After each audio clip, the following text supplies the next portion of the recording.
información sobre lo que es la adopción de esta tecnología y además la identificación de actores y de propuestas para lo que deberían ser las posturas de las instituciones que se referían al tema de telecomunicaciones o de tecnología de información y que probablemente se conviertan en resoluciones, en decretos o en movimientos o normas técnicas que dicten cuáles deberían ser las actividades, las posturas, la manera de comprar tecnología de hardware o de software que nos facilite, nos garantice la adopción de esta tecnología en los próximos años. La idea entonces es iniciar una serie de procesos o de actividades como esta, de difusión y de formación que vaya ayudando, facilitando a las instituciones la adopción de esta tecnología, el entender que no se trata de una cosa del otro mundo o demasiado difícil y de delinear cuáles deben ser los caminos o la estrategia a seguir para que Venezuela se incorpore en el uso de IPv6 como ya lo han estado haciendo otros países a nivel mundial y que es importante que no nos quedemos atrás en ese sentido.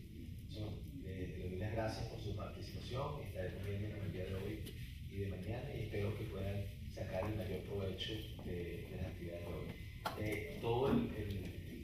La clase estará siendo grabada y transmitida en video streaming y quedará también su grabación colgada de manera que aquellas personas que estén interesados en recibir este mismo taller, esta clase, posteriormente lo puedan hacer. El día de mañana también estaremos mostrando una página web en la cual estamos colocando información sobre todo el tema de IPv6, donde también estará colocado el enlace a la grabación y todo el material que se muestra el día de hoy. Muchísimas gracias.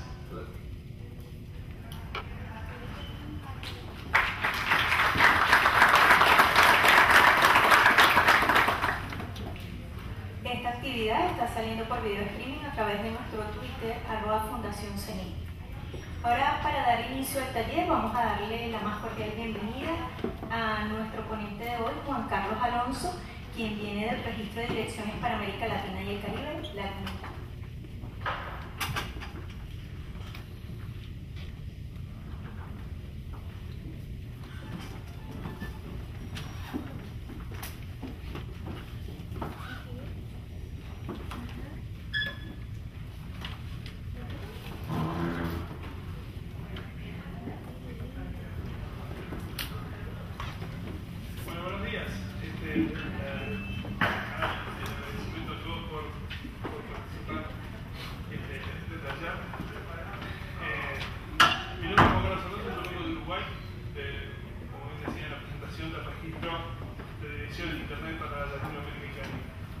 Voy a hacer una pequeña introducción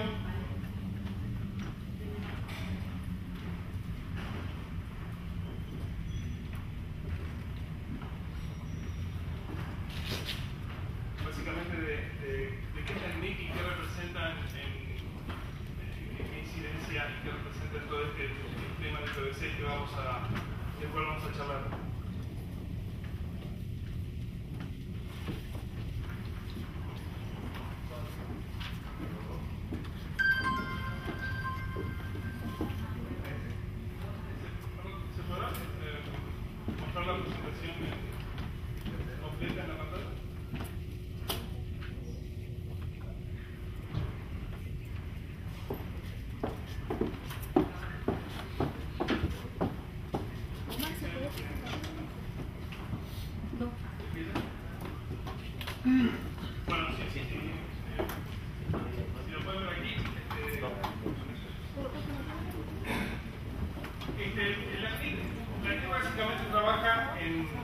Se encarga para nuestra región, para nuestra región de Latinoamérica y parte del Caribe, a la administración y asignación de recursos de esta región. Estos recursos son recursos de numeración, básicamente recursos IPv4, recursos IPv6 y números de sistemas autónomos, con los cuales seguramente ustedes están acostumbrados a trabajar casi a diario. La ACNIC es uno de los 5 registros regionales a nivel global. Los otros primos de la ACNIC que trabajan en otras áreas de Lufthansa, identificados aquí en este slide. Aquí se ve el espacio de cobertura de la ACNIC en Latinoamérica, parte del Caribe, digo parte porque todavía hay partes del Caribe que les atiende directamente a ARIN, el registro para Estados Unidos y Canadá. En la región norte, ARIN, y después tenemos AFRINIC en África, APENIC en Asia y Pacífico. Vamos a ver algunas características de APENIC, es que ellos ya han llegado al final de su stock disponible. Son los que están desplegando, o los que deberían estar desplegando más rápidamente IPv6 actualmente. Ellos ya se están enfrentando ahora con la problemática no solo de la escasez, sino de la inexistencia de espacio IPv4 para asignar a las organizaciones, empresas, etc. Y tenemos a RIPE en Europa, que también está terminando su stock. Vamos a ver cuáles son las características de cada uno. Originalmente las direcciones en el inicio de todo esto las asignaba directamente la IANA, la organización que está al tope del árbol que estamos viendo aquí. La IANA es dependiente ahora de ICANN, una organización global con representación que es la encargada de números y nombres, o sea, es la encargada de regular la asignación de números, nombres. Ustedes seguramente han leído o se han enterado de la discusión de la asignación de nuevos nombres de dominios, nuevas extensiones. Bueno, de eso está encargada la IANA y tiene bajo su órbita, el ICANN y tiene bajo su órbita a la IANA, la organización que es la encargada de hacer grandes asignaciones a los registros regionales como la CNIC en este caso. Luego desde cada uno de los registros regionales se hacen asignaciones a, digamos, usuarios más pequeños. No se hacen asignaciones directamente a usuarios finales, y vamos a aclarar el tema de usuarios finales que representan para la CNIC. Pero, por ejemplo, un usuario hogareño no puede solicitar direcciones a la CNIC. La CNIC asigna a los grandes proveedores u organizaciones, o lo que la CNIC llama usuarios finales son aquellos que utilizan direccionamiento IP para su propia infraestructura, o sea que no van a comercializar a terceros el espacio de direcciones que reciben. ¿Perdón? Gracias. Perdón. Entonces tenemos ahí todo el mapa de asignaciones. La IANA asigna en los grandes bloques /8, que tiene aproximadamente 16.7 millones de direcciones, a los registros regionales, y los registros regionales hacia abajo a los ISPs y usuarios finales. Nuevamente aquí insistir en la diferencia entre ISP y usuarios finales. ISP es aquella organización o aquella empresa que va a vender su espacio de direccionamiento asignado, y para la CNIC los usuarios finales son, por ejemplo, aquellos que van a utilizar en su propia infraestructura, por ejemplo, universidades, por ejemplo, bancos, o sea, por ejemplo, aquellos que se van a quedar con el espacio de direccionamiento para su uso propio.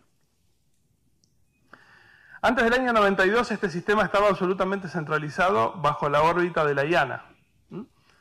Era tan centralizado y al principio tan personal que ¿están familiarizados con la IETF? Más o menos, la Organización de Estándares. Bueno, la IETF en aquel momento estaba, digamos, regida por una persona que se llamaba John Postel, y los primeros documentos publicados decían algo así como si alguien necesitaba direccionamiento, que se lo pidiera a John. O sea, era algo bastante familiar el tema de solicitar direccionamiento IP, porque el tema del desarrollo de las redes también era algo básicamente familiar y muy restringido.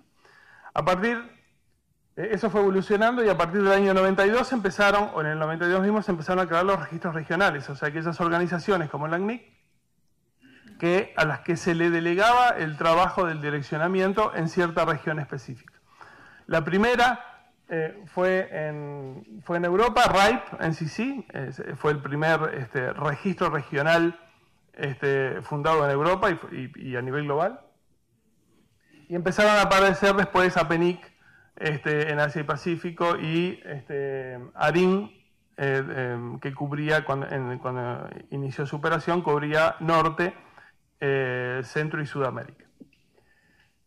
En el año 2002 se reconoce la CNIC como registro regional de direcciones IP y números de sistemas autónomos, y a partir del 2002 empieza a operar la CNIC en nuestra región. A partir de ese momento, las solicitudes de direcciones no se hacían directamente a la DIANA, sino al registro regional LACNIC, que comenzó operaciones. Y en el 2004 aparece AFRINIC, el último registro, el último de los 5 registros regionales que cubre todo el área de África. Las características de los registros regionales son básicamente esas que están ahí. Son organizaciones sin fines de lucro, son organizaciones basadas en membresía. Eso quiere decir que son sus propios miembros. O sea, cuando uno recibe espacio de direccionamiento, cualquiera que sea, de la CNIC, automáticamente se transforma en un miembro de la CNIC. Ese miembro es capaz o puede elegir a su vez al directorio de la CNIC. O sea, esos miembros son elegidos y elegibles para formar parte del directorio de la CNIC. Es una organización además que tiene otra característica de bottom-up, y es que las políticas que rigen el funcionamiento de la CNIC surgen de la comunidad misma. No solo los miembros pueden elegir y ser elegidos, sino que además las políticas de funcionamiento a través de discusiones en foros, a través de los foros públicos que se organizan 2 veces por año en las reuniones anuales de la CNIC, las políticas de funcionamiento son propuestas y aprobadas por la misma comunidad. Eso quiere decir que hay una relación directa, muy directa, entre las necesidades de la comunidad y la ejecución de las políticas que favorezcan el trabajo de esa comunidad a través justamente de nuestro, que definimos como PDP, o sea, Proceso de Desarrollo de Políticas, que es como les decía, y además los invitamos a participar a través de los foros de políticas. Ustedes son los que fomentan aquellas decisiones y aquellas líneas de trabajo que favorecen otra vez directamente a la comunidad misma. Como les decía, y para redondear un poco la presentación de la CNIC, la CNIC está encargada de 3 recursos fundamentales y algunos servicios más, pero básicamente 3 recursos fundamentales, que son el espacio de direcciones IPv4, después vamos a hablar un poquito sobre esto, espacio de direcciones IPv6, sobre lo que vamos a trabajar más en este taller, y número de sistemas autónomos. Hay otros servicios además que ofrece la CNIC, como el DNS reverso, y un directorio de SQUIS que ustedes pueden consultar para ver, la información es pública, que pueden ver a quién y cuáles son los responsables de los bloques de direcciones en toda Latinoamérica. Y algunos servicios que estamos desplegando en este año y con más fuerza en el año siguiente, por ejemplo, el sistema de RPKI, de certificación de recursos, que es no vamos a hablar, al menos a no ser que tengamos un poquito de tiempo, no vamos a hablar de eso hoy, vamos así a hacer una presentación mañana. El sistema de certificación de recursos que asegura de forma fehaciente la infraestructura de Internet, la infraestructura de rutas, básicamente. Entonces, de los 2 puntos ya hablamos en los slides anteriores. Quiero hacer énfasis en el tercer punto, y es qué es lo que no somos. La CNIC no es una entidad reguladora, tampoco quiere serlo. No es una organización que registre dominios de Internet, no es el negocio de la CNIC. La CNIC solamente asigna espacio de direcciones B4 y B6 y números de sistemas. Y tampoco controla contenidos, ni tiene que ver con organizaciones que hagan ese tipo de trabajo. Ese fue un poco una introducción de la CNIC muy cortita.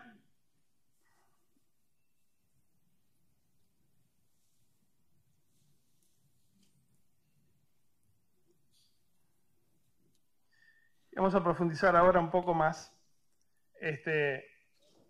en cómo fueron o cómo se han ido desarrollando el despliegue de esta red Internet que conocemos hoy como tan global y tan participante dentro de casi todas las actividades que realizamos a diario. En el 69, esto seguramente es historia antigua, ustedes la conocen, el primer desarrollo fue ARPANET, que fue un desarrollo que se hizo, un intento de comunicación de diferentes nodos que se realizó en Estados Unidos. Como ven, ARPANET empezó, o sea, lo que empezó Internet eran esos dos nodos interconectados ahí arriba, entre dos universidades. Eso evolucionó hasta que en el año 69 eran 5 nodos conectados. Uno no podía pensar en aquel momento que el espacio de direcciones como se había pensado no iba a ser suficiente. Como iba creciendo la red, uno podía pensar con esta cantidad de direcciones enorme, no se van a terminar nunca, absolutamente nunca.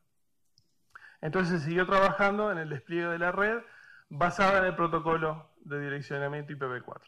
Un protocolo que servía, que funcionaba para los despliegues que estaban haciendo y que seguramente tendría una vida más que larga y sin ningún tipo de inconvenientes. En el 83 esta red adopta los protocolos TCP/IP para su funcionamiento. Y ahí empieza a crecer y en el año 93 empieza a efectivamente ser explotada comercialmente. A partir de ese año, no solo empieza, el giro de Internet empieza a cambiar un poco, pasando exclusivamente de ser una red académica a empezar a ser una red comercial, sino que se empiezan a ver, ya en ese momento, que iban a haber problemas de direccionamiento en el futuro. O sea, que en el futuro se iban a tener problemas con la cantidad de direcciones disponibles. Ya se percibía que la curva de crecimiento de la red iba a ser absolutamente exponencial y que el espacio de direccionamiento no iba a alcanzar. Sin embargo, no se tomaron las decisiones a tiempo y se siguió esperando. Si bien se empezó a trabajar, se siguió esperando que algo pasara y que algo solucionara ese problema que en algún momento en el futuro se iba a presentar. Aprovecho para comentarles que eso no es lo que tenemos que pensar ahora. Ahora realmente sí tenemos un problema, ahora realmente sí hay escasez de direccionamiento, ya lo están experimentando varias regiones del mundo, lo estamos experimentando nosotros, así que vamos a ver cuáles son los caminos para tratar de evitar esto y para empezar a desplegar las redes IPv6 lo antes posible. Como sobraban direcciones, también se empezaron a asignar direcciones sin ningún criterio. Esto quiere decir que hay operadores operadores universidades que se llevaban /8 cuando realmente precisaban una mínima parte de ese espacio de direccionamiento que se llevó.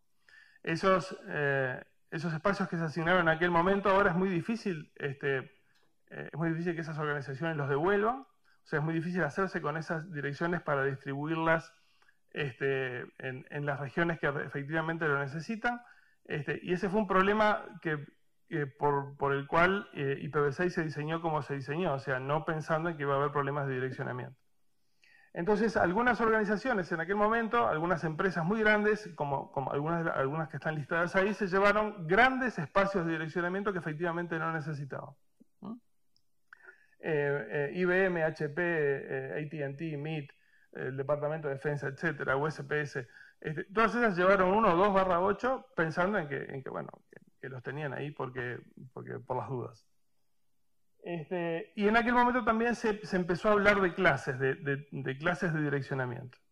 Se definieron clases A, B y C y alguna más reservada, pero básicamente con lo que la gente estaba acostumbrada a trabajar era con espacio de direccionamiento catalogado dentro de esas 3 clases. Clase A, clase B y clase C. Eso hacía que el tipo de direccionamiento tampoco fuera muy eficiente. Vamos a ver cómo se solucionó después.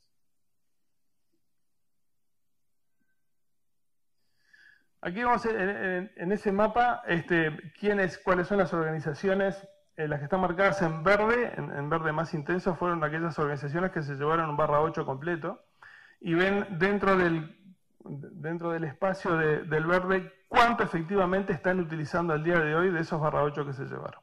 Por ejemplo, hay /8 que han sido entregados y que prácticamente no se usaron nunca. El General Electric, por ejemplo, Level 3, todas esas organizaciones tienen asignados /8 desde aquella época y nunca los han utilizado. Efectivamente, con un /8 en nuestras regiones se puede hacer mucho, ¿no?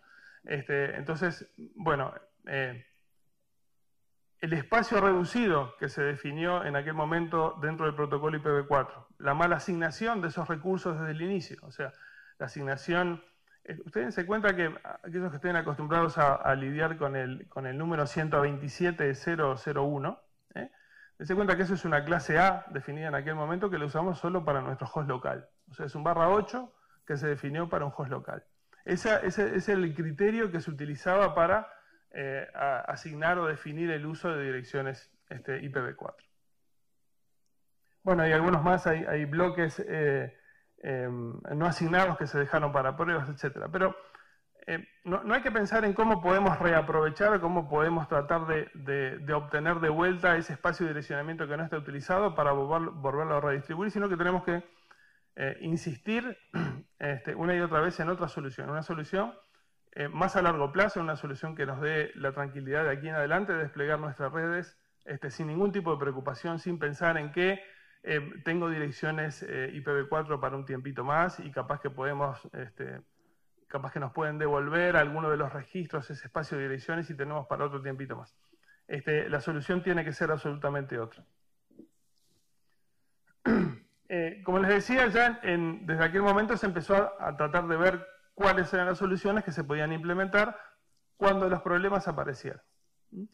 Entonces, en el RFC, en el 4632, por ejemplo, se empezaron a dejar de usar las clases.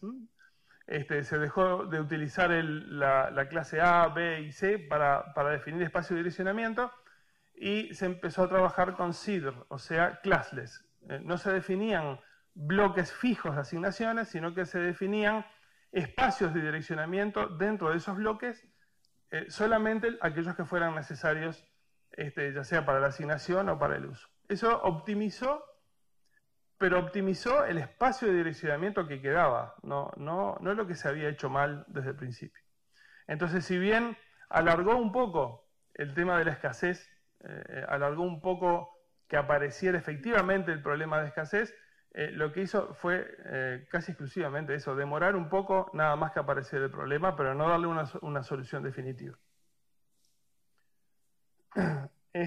Bueno, DHCP, todos sabemos y algunos sufrimos el tema del DHCP, el tema de asignaciones dinámicas, por decirlo de alguna forma. Eso también hace que exclusivamente aquellos dispositivos que estén conectados utilicen el espacio de direccionamiento disponible. Eso también optimizó un poco el espacio de direccionamiento, insisto, el espacio de direccionamiento que quedaba, no aquel que se asignó mal desde un principio. Bueno, NAT más el espacio de direcciones privadas también es otra solución que se usa y se usa bastante, lo cual la CNIC no le gusta demasiado. Ya vamos a ver por qué. Pero bueno, NAT y el RFC de ediciones privadas es el que más también se utiliza para tratar de aprovechar una dirección pública que tenemos y traducirla en cientos de direcciones hacia dentro de nuestra red interna. A veces incluso pensando que el NAT es un mecanismo de seguridad, ¿no? No piensen que es un mecanismo de seguridad, eso es mentira. Pero bueno, la falsa sensación de que ocultando mi red no la ven, no es efectivamente así. Pero bueno, estas medidas paliativas se empezaron a introducir, se empezaron a utilizar, pero el problema sigue estando, y ahora más que nunca, así que después nos vamos a centrar en cómo solucionar el problema y no cómo seguir estirando hasta que llegue alguna solución mágica que nos digan, no tienen que hacer nada, las direcciones están ahí. Bueno, como les decía, algunas de las ventajas y desventajas, la mayoría supongo que ustedes las conocen, pero lo que más, en lo que más hacemos énfasis, el tema de NAT es que rompe el esquema de conectividad punto a punto en Internet.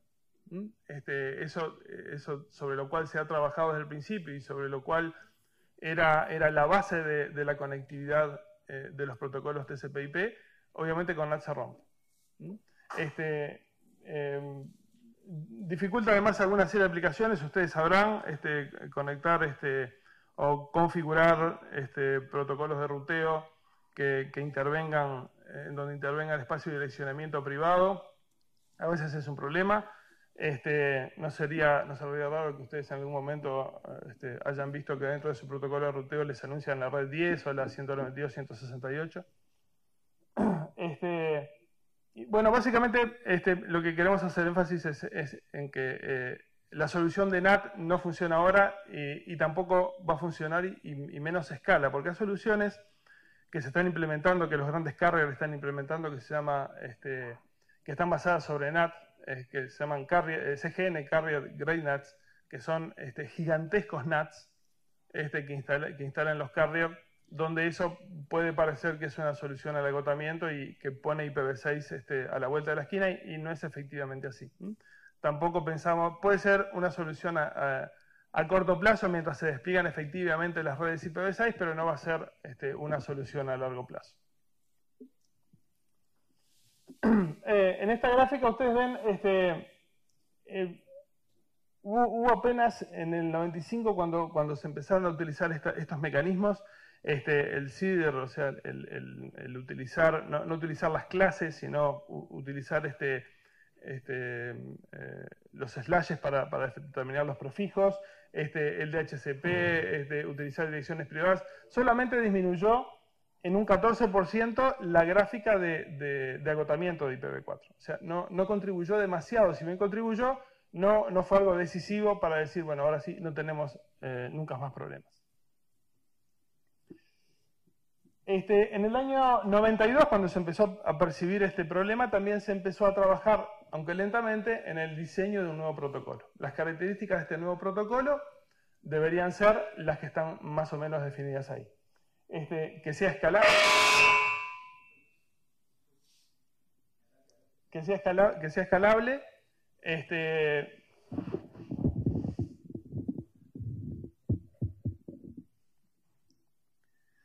obviamente que sea seguro, que tenga un espacio de direccionamiento suficiente como para no tener los mismos problemas que tuvimos al inicio del despliegue de IPv4.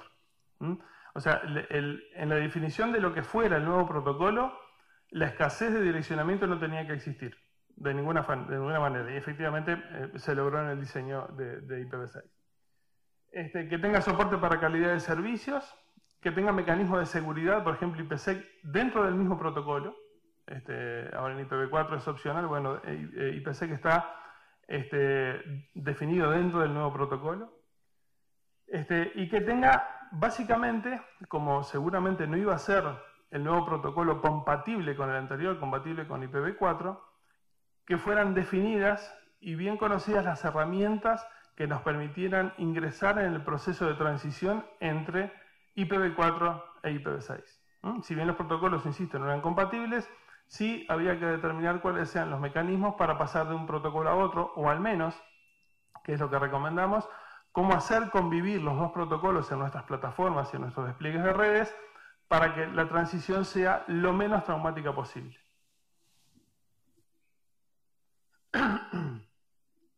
Hubo muchos trabajos en la IETF, algunos se quedaron por el camino, algunos se fusionaron. No vamos a hablar de todos, pero básicamente de esos tres trabajos, SIP, TUBA y CATNIP, fue que después se unieron en un solo desarrollo que dio lugar a IPv6.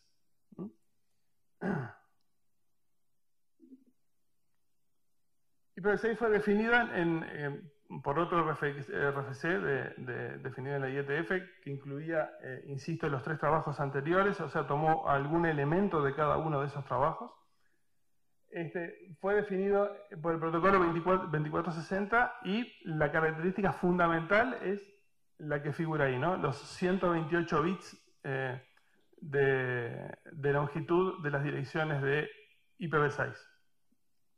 Recuerden que pasamos de un espacio de direccionamiento IPv4 de 32 bits a uno de 128.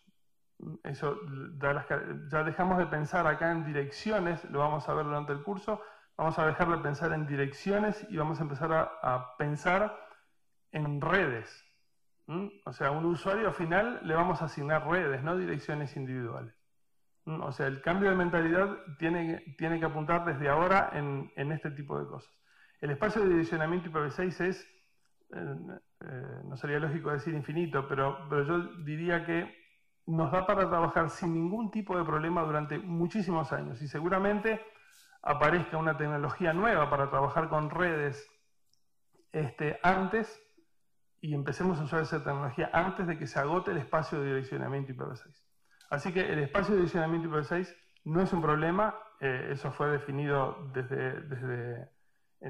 en todos los trabajos de la IETF, así que en ese sentido pueden trabajar absolutamente seguros, numerando sus redes. Vamos a ver algunas estrategias después de cómo numerar sus redes, pero pueden sentirse realmente tranquilos en que el espacio va a ser suficiente por muchísimos años. Y ahora, de verdad, no como en IPv4. Se han simplificado los cabezales. Después Alejandro nos va a hablar de la estructura de los nuevos cabezales de IPv6. Se utilizan además cabezales de extensión. Y hay otras características que hacen a la efectividad del protocolo. Es que, por ejemplo, la fragmentación se hace en los extremos, eso le saca bastante trabajo a los routers que están en el medio.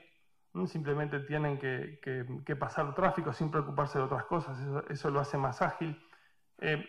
IPv6, al contrario de lo que dice mucha gente, no es más rápido, o sea, el protocolo no es más rápido que IPv4, simplemente es optimizado.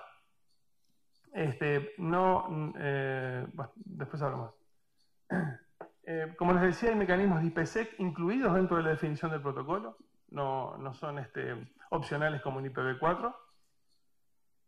Por supuesto no requiere el uso de NAT. De hecho, las direcciones privadas definidas en IPv6 son direcciones globales, así que no piensen en que pueden o que deben utilizar NAT. El espacio de direccionamiento es absolutamente suficiente. Insisto en el tema de en lo posible, incluso con IPv4, no romper el esquema de conectividad punto a punto, y con IPv6 eso se va a lograr sin ningún tipo de dudas. Todos van a tener direcciones globales para que efectivamente ese esquema de conectividad punto a punto se dé. ¿Por qué utilizar IPv6? Bueno, eso obviamente todos lo saben, pero el crecimiento de Internet ha sido explosivo en los últimos años. Vamos a llegar a... esa gráfica, abajo está el link, los materiales van a estar en línea, creo, después creo que le van a comunicar dónde. Estas gráficas son actualizadas frecuentemente, así que pueden consultarlas, pero vamos a llegar aproximadamente a 1.000 millones de hosts conectados a Internet. Es un despliegue absolutamente fantástico de una infraestructura también fantástica, para lo cual va a ser imprescindible que empecemos a desplegar las redes IPv6 ya.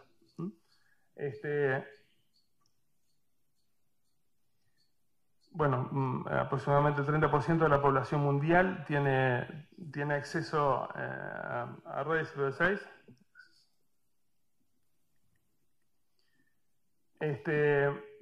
Ha tenido un crecimiento de más de 400% en los últimos 10 años, y se piensa que a finales del 2014, esto se pensaba que se iba a dar a finales del 2015 por lo menos, a finales del 2014 toda esta cantidad de dispositivos sumados va a llegar a 2.25 billones de equipos.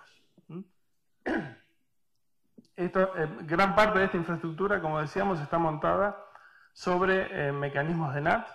Básicamente los operadores se utilizan muchísimo. Ya los operadores tampoco les está haciendo muy redituable utilizar direccionamiento privado. Fíjense que, por ejemplo, en Estados Unidos, una de las redes más grandes, Comcast, utilizaba la red 10 completa para sus clientes y ya no le alcanza. Así que el esquema de direccionamiento privado tampoco, dado el crecimiento de la red de Internet, está sirviendo para estos propósitos. Entonces, bueno, estamos ante un panorama de un crecimiento fantástico de Internet, escasez de direcciones IPv4 y un nuevo desafío que es el nuevo protocolo IPv6, el cual tenemos que empezar a encarar desde ya. Vamos a ver algunos mecanismos y hacer algunas prácticas en ese sentido. Aquí está esta es una gráfica de nuestra región. Ahí está, en verde, en azul, primero la cantidad de asignaciones IPv6 que nosotros hicimos en la región. Al momento hay 936 asignaciones, capaz que de diferentes bloques, de diferentes cantidades, cada una de las asignaciones. Nosotros medimos solamente en asignaciones, no en cantidad de direcciones en esta gráfica. La diferencia grande es que de esas 900 y pico de direcciones, de bloques de direccionamiento asignados a nuestra región, solamente este porcentaje está siendo anunciado en las tablas globales. O O sea, eso quiere decir que, y vamos a ver después, cerca del 50% de los miembros de la CNIC en toda la región tienen direccionamiento IPv6. Pero no ese 50%, de hecho, un número significativamente menor, está publicando sus rutas en Internet, o sea, está utilizando ese direccionamiento IPv6 en producción. ¿Cuál es el desafío entonces? Y básicamente es una de las razones por las cuales estamos acá, es que este gap acá, esta distancia entre los bloques publicados en la Internet global y la cantidad de asignaciones se haga cada vez más corta. O sea que la gente, los usuarios, los miembros de la CNIC, aquellos que tienen ya asignado direccionamiento IPv6, empiezan a ponerlo en producción y empiezan a anunciarlo en las tablas globales. ¿Cuáles son los riesgos de no implementar IPv6? Son varios y seguramente todavía no han sido percibidos porque ustedes tienen espacio de direccionamiento, a la CNIC todavía le queda un poco de espacio de direccionamiento, o sea que para la mayoría de las personas, para la mayoría de los miembros de la CNIC, la acción de ir a pedir direcciones IP y que la CNIC se las asigne simplemente es un dato dentro de sus planes de negocios o dentro de sus planes de despliegue.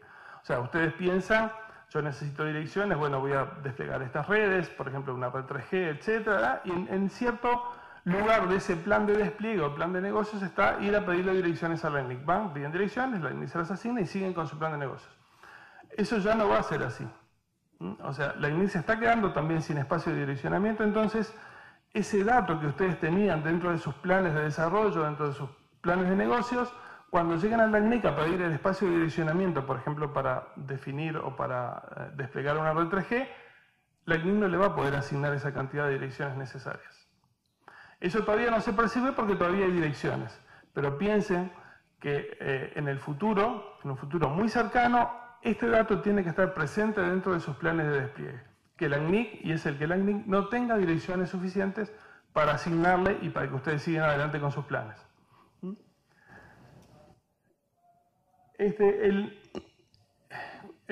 ¿Cuáles son los costos de implementar IPv6? Después vamos a ver puntualmente un desglose de cuáles son los costos en cuanto a equipamiento, en cuanto a mano de obra, capacitación, etcétera, de transición. Pero como un adelanto, aproximadamente el 70% del costo de desplegar una red IPv6 está en la capacitación. Está en la curva de aprendizaje de los operadores o en la decisión de los niveles gerenciales de desplegar una red. O sea, solamente el 30% restante involucra directa o indirectamente inversiones en hardware, software, etc. Actualización de sistemas operativos, etc.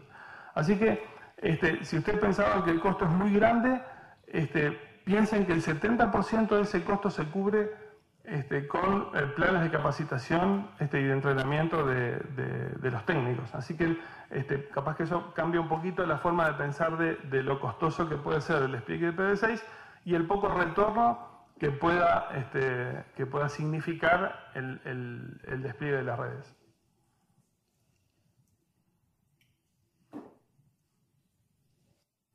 Aquí hay algunos RFCs interesantes que están relacionados directa o indirectamente con la temática que nos trajo hasta aquí hoy.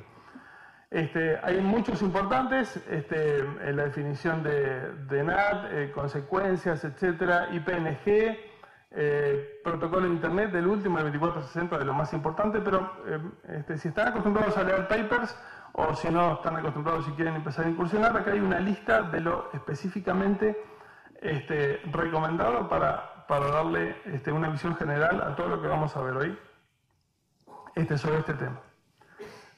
Hay algunos enlaces interesantes, el que más recomendamos obviamente es el portal que nosotros desarrollamos para brindarles información IPv6. El penúltimo es portal IPv6 LightningNet. Ahí nosotros hemos recolectado información de toda la comunidad. Hemos puesto papers, soluciones gráficas, etcétera, de qué es lo que está pasando en nuestra región y cómo desplegar redes en todos los ámbitos. Hay documentos que explican cómo desplegar redes en una organización, en una empresa, en una universidad, en un punto de intercambio de tráfico. eso muy importante a nivel local, obviamente. Y otra documentación adicional, así que yo les recomiendo, si no ven todo, por lo menos vean nuestro portal y participen en nuestro portal. Tienen instancias de participación, no solo a través del portal, sino a través de las listas de correo también. Así que después de esta charla y de las que vengan, bueno, ahí hay como una síntesis de cómo les está yendo, porque también tenemos mediciones de cómo va la región y cómo va cada uno de los países en su despliegue. Así que son referencias que le van a resultar sumamente útiles para todo esto.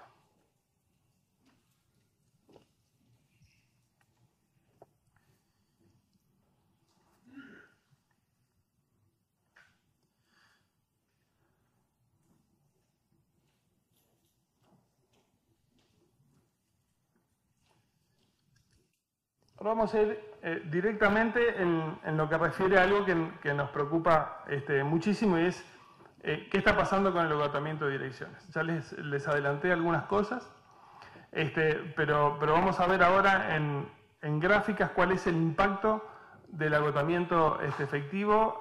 Vamos a decirles cuál es el espacio de direccionamiento disponible, con qué pueden contar ustedes de aquí en adelante, para cuánto tiempo más tienen para contar con espacio de direccionamiento IPv4, y obviamente las consecuencias de no empezar a implementar IPv6 ya.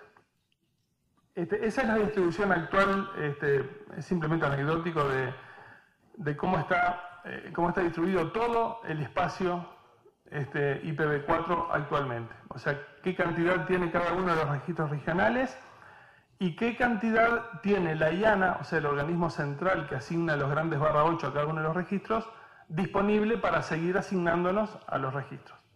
Bueno, la IANA tiene nada, o sea, la IANA agotó totalmente su stock de direcciones.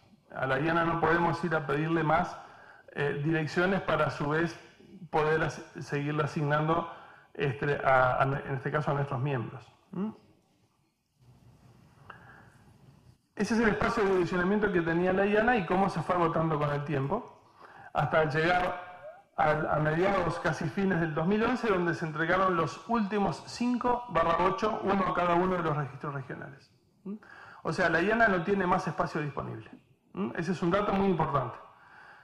Si la IANA no tiene más espacio disponible, cada uno de los registros estamos trabajando con el stock que teníamos, que no es mucho, porque nosotros podíamos pedir espacio de direccionamiento cada 2 años cuando nos estábamos quedando sin el stock. O sea que tenemos más o menos, ahora vamos a ver exactamente las cantidades, pero no para mucho más de 1 año y medio. Entonces, la IANA tiene 0, esa fue la gráfica de asignaciones y cómo se terminó. Aquí hay una proyección del agotamiento para cada uno de los registros. Está incluido el ACNIC y los otros 4 registros. Ustedes ven, por ejemplo, que APNIC, el azul, sobre casi mediados del 2012, se quedó sin espacio. O sea, acá no solo IANA no tiene espacio, sino que además el registro regional de Asia y Pacífico ya no tiene más direcciones IPv4. O sea, si ustedes fueran un proveedor que vive en Asia y Pacífico y fueran a pedirle a APNIC espacio de direcciones, le dirían no tengo más. O sea, no hay. ¿Y qué hago? Bueno, ha habido algunos casos de clientes que han hecho juicios porque cómo no les avisaron que se estaban quedando sin direcciones IPv4, etc. Pero la verdad es que están asignando solamente, hay ciertas políticas que se disparan cuando se llega a cierta cantidad de espacio disponible, y es, por ejemplo, asignarle solamente a los que denominamos nuevos entrantes, o sea, solamente a aquellos que recién ingresan en el negocio de Internet, o sea, nuevas empresas, nuevas organizaciones, nuevas universidades que nunca tuvieron direccionamiento. Bueno, para ellos hay un espacio muy chiquito que se les asigna y que les permite obviamente entrar en la red, ¿no? Pero en Asia y Pacífico ya no hay espacio de direccionamiento para nadie, a no ser para los que tengan estas características. Entonces el problema que se veía venir cuando se acababan las direcciones en la IANA ya pasó, los problemas que se veían venir cuando pasaban en algunos de los registros ya pasó. O sea que son etapas que se han ido cumpliendo, lamentablemente se han ido cumpliendo en los tiempos que estaban previstos. Así que tenemos cierta confianza en las predicciones que hacemos de cuál es el tiempo remanente en donde ustedes van a poder obtener espacio IPv4. Para nosotros, para la CNIC, son varias las gráficas. Nosotros no coincidimos exactamente con lo que se muestra ahí. Para nosotros, sobre fines un poquito antes del 2014 no vamos a tener espacio de direccionamiento IPv. Para nosotros es no sobre el fin, sino sobre mediados del 2014. Entonces, ustedes piensen que si no son una empresa nueva, una organización nueva, una universidad nueva, si van a la CNIC a pedir espacio de direccionamiento sobre mediados del 2014, le vamos a decir que no tenemos. No solo no tenemos la cantidad que ustedes quieren, sino que no tenemos, a no ser que cumplan con las características de ser un nuevo entrante, ¿verdad? Entonces, pónganse ese plazo en la mira, piensen aquellos que tengan stock de direccionamiento disponible para enumerar sus redes todavía, aquellos que en sus planes de negocio ya han definido cómo y cuándo van a utilizar ese espacio de direccionamiento, agreguen ahora el dato que la CNIC a mediados del 2014 no va a tener espacio de direccionamiento IPv4 disponible. O sea que eso seguramente le va a hacer cambiar un poco los planes y van a tener que empezar a encontrar soluciones alternativas, por ejemplo IPv6, lo antes posible. Sí. Pequeño comentario. Hoy en día la CNIC, para las personas que ya son miembros y tienen recursos asignados IPv4, si quieren ir a la CNIC y volver a solicitar más direcciones IPv4, tienen que tener ya IPv6 asignado, algún propio IPv6 asignado, y a su vez hasta publicado en algunas ocasiones. Es decir, publicado vía BGP en la ruta de tabla global. Para que lo tengan en cuenta. Gracias. Sí.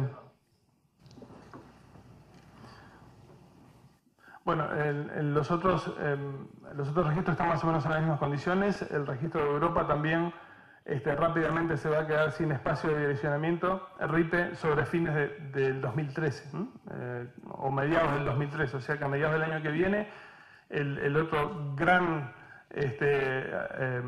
asignador de direcciones, que es el registro de Europa, también se va a quedar sin espacio disponible.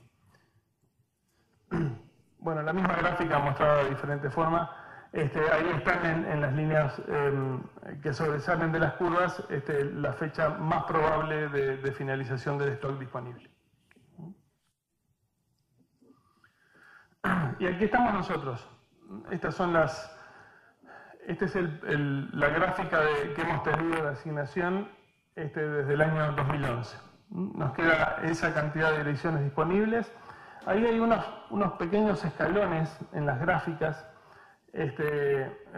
Esos son grandes asignaciones que nosotros le hacemos a los registros, a los NIRS, lo que nosotros llamamos NIRS. O sea, en Latinoamérica hay dos NIRS, hay uno en Brasil y uno en México. Esos NIRS, ellos asignan directamente en sus países números de direcciones IP, y nosotros le asignamos grandes bloques a esos NIRS.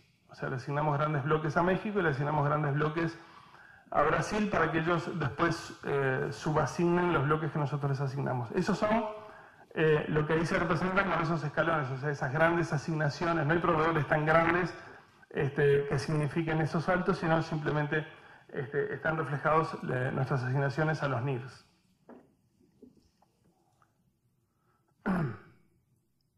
Bueno, cuando se alcance, acá tenemos unas políticas que definen un poco qué es lo que va pasando con el pool de direccionamiento a medida que nos vamos acercando a la finalización del stock disponible. Hay como dos hitos importantes. Cuando alcancemos los 4 millones de direcciones, nosotros vamos a considerar nuestro stock finalizado. No estamos muy lejos de eso. Y cuando el pool alcance los 2 millones de direcciones, se van a disparar automáticamente ciertas políticas, algunas con las mismas características de las que yo les comenté, de asignaciones solamente a nuevos entrantes. Esas políticas, si ustedes quieren verlos, están en nuestro manual de políticas. Ese es en el punto 11 del manual, está especificado exactamente cuáles son las políticas y cuándo se van a disparar esas políticas y qué significan esas políticas para ustedes. O sea que no es que nosotros vamos a tener direcciones para todos hasta que lleguemos a 0 disponibles, sino que mucho antes, por estas políticas, seguramente ustedes vayan a pedir direcciones y no puedan obtener la cantidad que ustedes vayan a pedir, sino significativamente un número menor al que ustedes necesitan. O sea que, además de ese dato que yo les di de la extinción completa de nuestro pool IPv4, hay que ir un poquito más, hay que retroceder un poquito más, y antes de esa fecha nosotros vamos a tener políticas, o se van a poner en funcionamiento políticas más restrictivas incluso para la asignación de direcciones.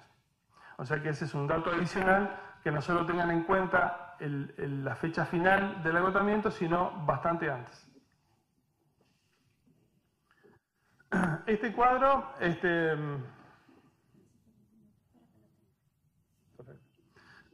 este cuadro muestra un resumen de lo que les vine hablando hasta ahora, ¿verdad? Esta es la cantidad, los 57 millones, no se piensen que son muchos. En barra 8 hay un 3.4 disponible. Este slide está un poco desactualizado. Estamos aproximadamente en 2.8 o 2.9 barra 8 disponibles. O sea que es todavía menos que eso. Y además de eso hay que restarle un barra 10 que se reserva para ciertas políticas que se han definido, que están ahí en el manual donde yo les expliqué. O sea que en total, de lo que tenemos disponible más lo que vamos a reservar para cierto tipo de asignaciones, lo que efectivamente nos quedan son 53 millones de direcciones IPv4. Esto se acaba rápido, y se acaba rápido más que nada pensando en que se está por acabar, ¿no? Cuando uno ve que las cosas se acaban, como que trata de hacerse de esas cosas que se acaban por las dudas. Insistimos que no es la mejor política, no es la mejor forma de pensar en despegar sus redes, porque seguramente después a la escasez de direcciones, a las consecuencias del no despliegue de redes IPv6, van a llegar en algún momento. O sea, todo lo que hagan ahora simplemente va a retrasar, como hizo todo lo anterior que hicieron muchos, va a retrasar la finalización definitiva del stock. Así que insisto, y por eso estamos charlando aquí, tenemos que apuntar a una solución que sea definitiva. Algunas proyecciones lineales con mayor o menor factor de incertidumbre de cuándo se nos van a acabar las direcciones.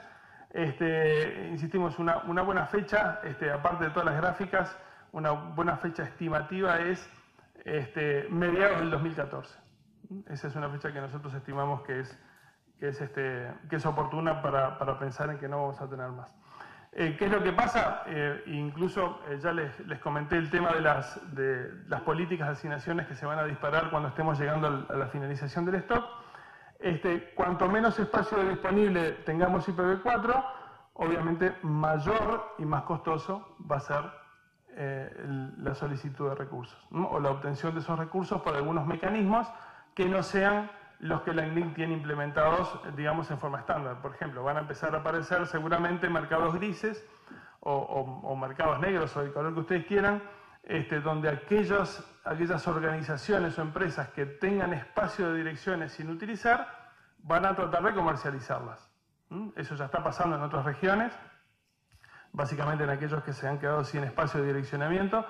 Así que la INDIC está trabajando en algunas políticas que más o menos regulen la transferencia de recursos o reglamenten o den un marco de trabajo en las transferencias de recursos, pero eso es algo que seguramente va a aparecer.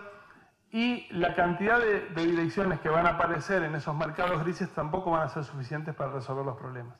Así que, insisto, es una medida más que va a llevar simplemente a postergar un poquito más, y no mucho, la escasez efectiva. Esta es una gráfica que publica Google con frecuencia en su sitio IPv6. Esta es la cantidad disponible de IPv4, o sea, la cantidad completa total de direcciones IPv4. Aquí tenemos la cantidad de usuarios de Internet que va a pasar la cantidad de direcciones definidas dentro del protocolo en esta fecha. Y que ya pasó hace mucho tiempo la cantidad de direcciones disponibles necesarias para conectar todos los dispositivos. Nosotros pensamos que antes precisábamos aproximadamente una dirección IP por persona, porque una persona tenía un desktop o un portátil y siempre, bueno, si se conectaba con uno, se conectaba con el otro. Ahora tenemos que pensar en muchas cosas más. Tenemos que pensar en smartphones, tenemos que pensar en iPads, tenemos que pensar en todo tipo de tabletas, todo tipo de dispositivos que se conectan a Internet. Seguramente van a aparecer algunos que necesiten más de una dirección IP para satisfacer el funcionamiento de todos sus servicios. Así que ya no pensamos en una dirección IP, un dispositivo.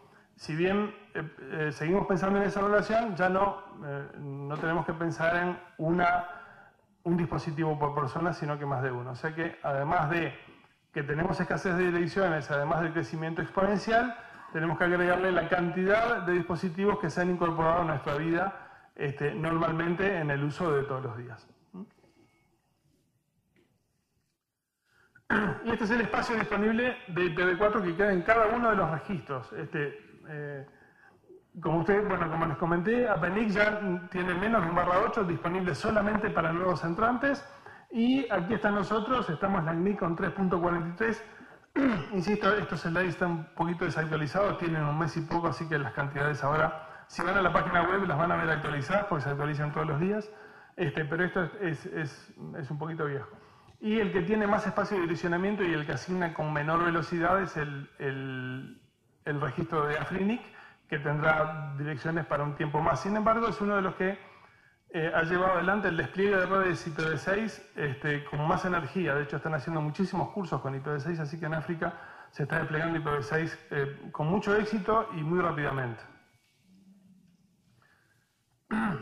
Estos son la cantidad de bloques IPv6 asignados. No es para que lo vean todos, pero ustedes observan que es de verdad, ¿no? Este es APNIC en el año 2011 y APNIC en el año 2012 no está.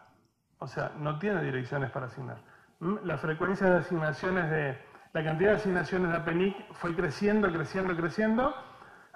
Acá se creó una especie de psicosis de que se quedaban sin direcciones. Bueno, subió obviamente en estos 2 años la cantidad de solicitudes y al otro año 0. De hecho, la grafiquita acá está en amarillo, pero muy chiquita, de un par de asignaciones que se hicieron justamente a organizaciones con estas características. O sea que estas gráficas de colores van a empezar a desaparecer, ¿no? O sea, cada vez los registros vamos a empezar a aparecer de ese bloque. Bueno, esto es más o menos lo mismo, qué cantidad de direcciones asignó cada registro.